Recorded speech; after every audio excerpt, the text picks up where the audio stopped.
pido que escuche a su excelencia y le invito a dirigirse a la asamblea.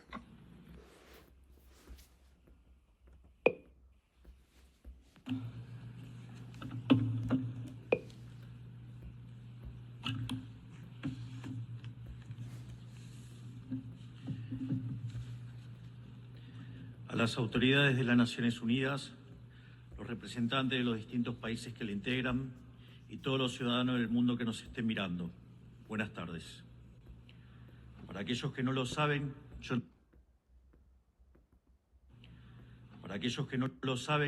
no soy político, soy un economista liberal libertario, que jamás tuvo la ambición de hacer política y que fue honrado con el cargo de presidente de la República Argentina frente al fracaso estrepitoso de más de un siglo de políticas colectivistas que destruyeron nuestro país. Este es mi primer discurso frente a la Asamblea General de las Naciones Unidas y quiero aprovechar para, con humildad, alertar a las distintas naciones del mundo sobre el camino que están transitando hace décadas y sobre el peligro que implica que esta organización fracase en cumplir su misión original. No vengo aquí a decirle al mundo lo que tiene que hacer. Vengo aquí a decirle al mundo, por un lado, lo que va a ocurrir si las Naciones Unidas continúan promoviendo las políticas colectivistas que vienen promoviendo bajo el mandato de la Agenda 2030, y por el otro, cuáles son los valores que la nueva Argentina defiende. Quiero, sí, comenzar dando crédito cuando el crédito corresponde. La Organización de Naciones Unidas nace del horror de la guerra más cruenta de la historia global, con el objetivo principal de que nunca volviera a ocurrir. Para ello, la organización grabó en piedra sus principios fundamentales en la Declaración Universal de Derechos Humanos. Ahí se consignó un acuerdo básico en torno a una máxima, que todos los seres humanos nacen libres e iguales en dignidad y derechos. Bajo la tutela de esta organización y la adopción de estas ideas, durante los últimos 70 años la humanidad vivió en periodo de paz global más largo de la historia, que coincidió también con el periodo de mayor crecimiento económico de la historia. Se creó un foro internacional donde las naciones pudieran dirimir sus conflictos a través de la cooperación, en vez de recurrir instantáneamente a las armas, y se logró algo impensado: sentar de manera permanente a las 5 potencias más grandes del mundo en una misma mesa, cada una con el mismo poder de veto, a pesar de tener intereses totalmente contrapuestos. Todo esto no hizo que el flagelo de la guerra desapareciera, pero se logró por ahora que ningún conflicto escalara a proporciones mundiales.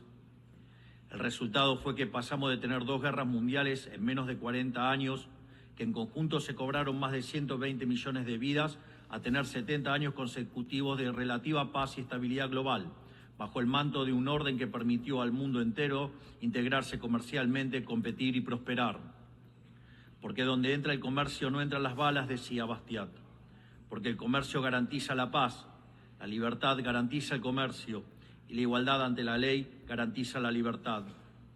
Se cumplió, en definitiva, lo que consignó el profeta Isaías y se lee en el parque cruzando la calle. Dios juzgará entre las naciones y arbitrará por los muchos pueblos. Forjarán sus espadas en rejas de arado y sus lanzas en podadoras. Nación no tomará espada contra nación, nunca más conocerán la guerra. Esto es lo que ha ocurrido mayormente bajo la tutela de las Naciones Unidas en sus primeras décadas. Y por eso, desde esta perspectiva, estamos hablando de un éxito destacable en la historia de las naciones que no puede ser soslayado. Ahora bien, en algún momento, y como suele ocurrir con la mayoría de las estructuras burocráticas que los hombres creamos, esta organización dejó de velar por los principios esbozados en su declaración fundante y comenzó a mutar.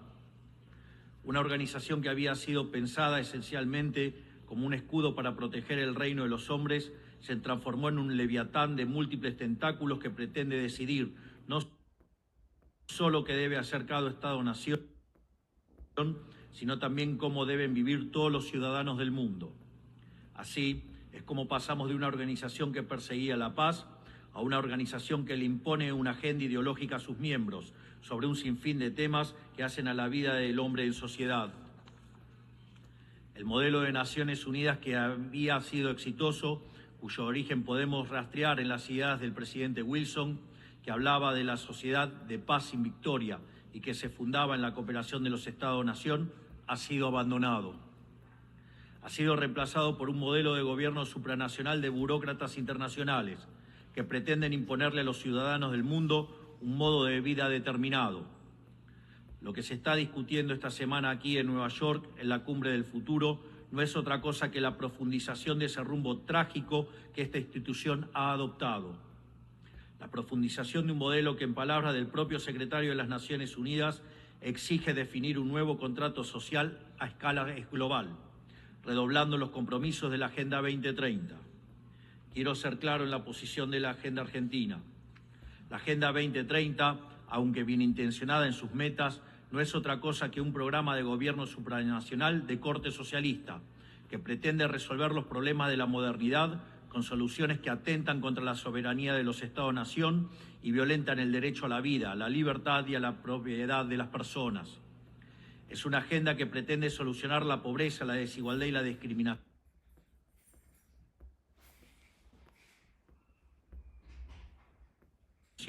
con legislación que lo único que hace es profundizarla.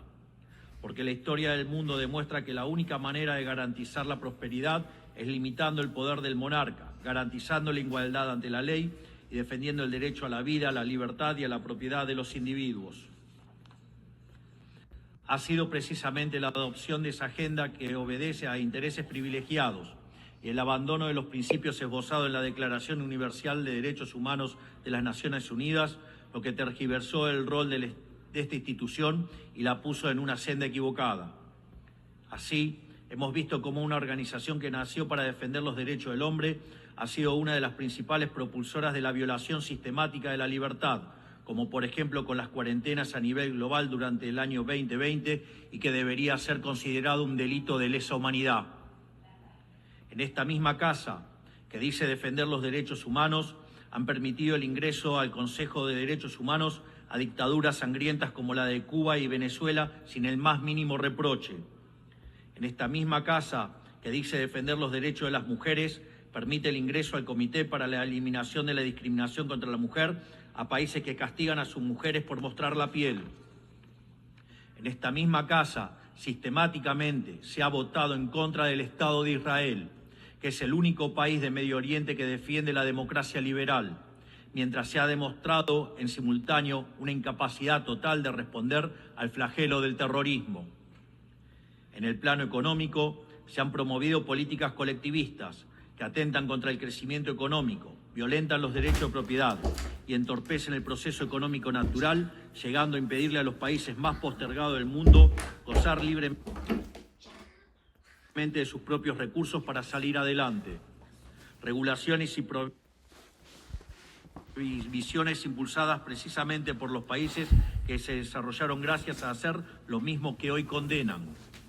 Se ha promovido además una relación tóxica entre las políticas de gobernanza global y los organismos de crédito internacional, exigiéndole a los países más relegados que comprometan recursos que no tienen en programas que no necesitan, convirtiéndolo en deudores perpetuos para promover la agenda de las élites globales. Tampoco ha ayudado el tutelaje del Foro Económico Mundial, donde se promueven políticas ridículas con anteojeras maltusianas, como las políticas de emisión cero, que dañan sobre todo a los países pobres, a las políticas vinculadas a los derechos sexuales y reproductivos, cuando la tasa de natalidad de los países occidentales se está desplomando, anunciando un futuro sombrío para todos. Tampoco la organización ha cumplido satisfactoriamente su misión de defender la soberanía territorial de sus integrantes, como sabemos los argentinos de primera mano en la relación con las Islas Malvinas. Y llegamos incluso a una situación en la que el Consejo de Seguridad, que es el órgano más importante de esta casa, se ha desnaturalizado, porque el veto de sus integrantes permanentes se empezó a utilizar en defensa de los intereses particulares de algunos. Así estamos hoy, con una organización impotente en brindar soluciones a los verdaderos conflictos globales, como ha sido la aberración y aberrante invasión rusa a Ucrania, que ya le ha costado la vida a más de 300.000 personas, dejando un tendal de más de 1 millón de heridos en el proceso. Una organización que en vez de enfrentar estos conflictos, invierte tiempo y esfuerzo en imponerle a los países pobres que cómo y deben producir, con quién vincularse, qué deben comer y en qué creer, como pretende dictar el presente pacto del futuro. Toda esta larga lista de errores y contradicciones no ha sido gratuita, sino que ha redundado en la pérdida de credibilidad de las Naciones Unidas ante los ciudadanos del mundo libre y en la desnaturalización de sus funciones. Por eso, quiero hacer una advertencia. Estamos ante un fin de ciclo. El colectivismo y el postureo moral de la agenda woke se han chocado con la realidad y ya no tienen soluciones creíbles para ofrecer a los problemas reales del mundo. De hecho, nunca las tuvieron. Si la Agenda 2030 fracasó, como reconocen sus propios promotores, la respuesta debería ser preguntarnos si no fue un programa mal concebido de inicio, aceptar esa realidad y cambiar el rumbo. No se puede pretender persistir en el error redoblando la apuesta de una agenda que ha fracasado. Siempre ocurre lo mismo con las ideas que vienen de la izquierda. Diseñan un modelo acorde a lo que el ser humano debería ser, según ellos, y cuando los individuos libremente actúan de otra manera, no tienen mejor solución que restringir, reprimir y coartar su libertad. Nosotros en Argentina ya hemos visto con nuestros propios ojos lo que hay al final de este camino de envidia y pasiones tristes. Pobreza, embrutecimiento, anarquía y una ausencia fatal de libertad. Todavía estamos a tiempo de apartarnos de ese rumbo. Quiero ser claro con algo para que no haya malas interpretaciones. La Argentina, que está viviendo un proceso profundo de cambio en la actualidad, ha decidido abrazar las ideas de la libertad. Esas ideas que dicen que todos los ciudadanos nacemos libres e iguales ante la ley, que tenemos derechos inalienables otorgados por el Creador, entre los que se encuentran el derecho a la vida, a la libertad y a la propiedad. Esos principios que ordenan el proceso de cambio que estamos llevando adelante en la Argentina son también los principios que guardarán nuestra conducta internacional a partir de ahora. Creemos en la defensa de la vida, de todos. Creemos en la defensa de la propiedad, de todos. Creemos en la libertad de expresión, para todos. Creemos en la libertad de culto, para todos. Creemos en la libertad de comercio, para todos. Y creemos en los gobiernos limitados, todos ellos. Y como en estos tiempos lo que sucede en un país impacta rápidamente en otros, creemos que todos los pueblos deben vivir libres de la tiranía y la opresión, ya sea que tome forma de opresión política, de esclavitud económica o de fanatismo religioso. Esa idea fundamental no debe quedarse en meras palabras, tiene que ser apoyada en los hechos, diplomáticamente, económicamente y materialmente, a través de la fuerza conjunta de todos los países que defendemos la libertad. Esta doctrina de la nueva Argentina no es más ni menos que la verdadera esencia de la Organización de las Naciones Unidas, es decir, la cooperación de naciones unidas en defensa de la libertad.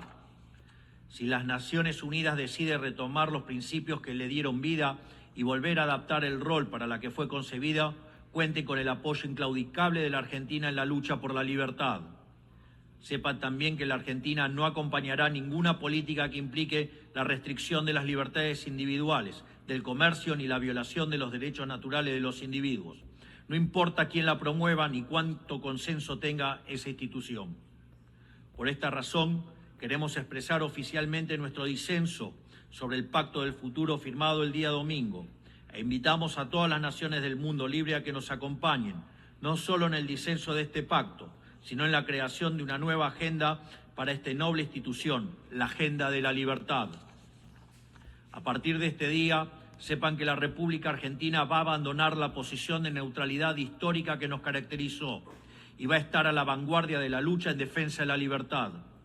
Porque, como decía Thomas Paine, aquellos que desean cosechar las bendiciones de la libertad deben como hombres soportar la fatiga de defenderla. Que Dios bendiga a los argentinos y a todos los ciudadanos del mundo y que las fuerzas del cielo nos acompañen. ¡Viva la libertad, carajo! Muchas gracias. On behalf of the Assembly, En nombre de la Asamblea.